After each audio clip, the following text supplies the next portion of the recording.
Per quello che riguarda bimbi e ragazzi invece io ci andrei molto più cauto. Perché andrebbe cauto sui vaccini ai più giovani?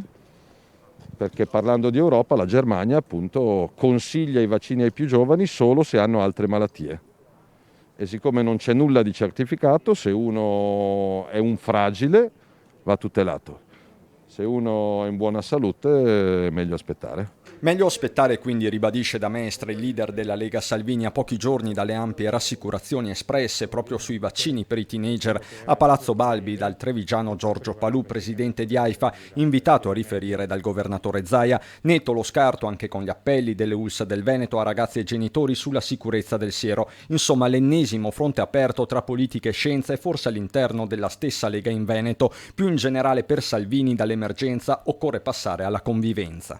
L'obiettivo è di riaprire tutti i locali, anche i locali da ballo, dal 1° luglio, di non avere più l'obbligo delle mascherine dal 1° luglio. Temi che il segretario leghista ha affrontato poco meno di 24 ore fa con il premier Draghi. Abbiamo parlato di rinvio delle cartelle esattoriali, che è un altro degli obiettivi della Lega, di riforma fiscale, di taglio dell'IRPEF, di riforma della giustizia. Un dialogo positivo, assicura Salvini, tanto da blindare l'esecutivo. Noi siamo al governo e ci rimaniamo fino all'ultimo istante in cui l'Italia ha bisogno di riforme, quindi non diamo scadenze. Certo, l'armonia con gli alleati di governo va a fasi alterne. Quando il PD propone lo ius soli o la tassa patrimoniale o la tassa di successione, ovviamente ha nella Lega al governo il no, il secco no. Ma i problemi stanno anche in casa e riguardano la riorganizzazione del centrodestra, con il leader della Lega che rilancia il progetto di una federazione. Conto di rivedere a breve Berlusconi, ovviamente offriremo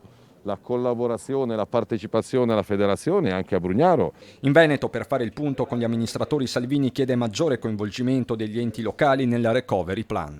Assolutamente fondamentale che ci sia un maggior coinvolgimento di comuni e regioni per i prossimi anni, perché ci sono 200 miliardi da spendere con le regioni. Inevitabile in questa partita rilanciare l'autonomia. L'anno e mezzo di Covid ci insegna che l'autonomia, se gestita con intelligenza, è una risorsa per il Paese. L'autonomia per noi è il futuro.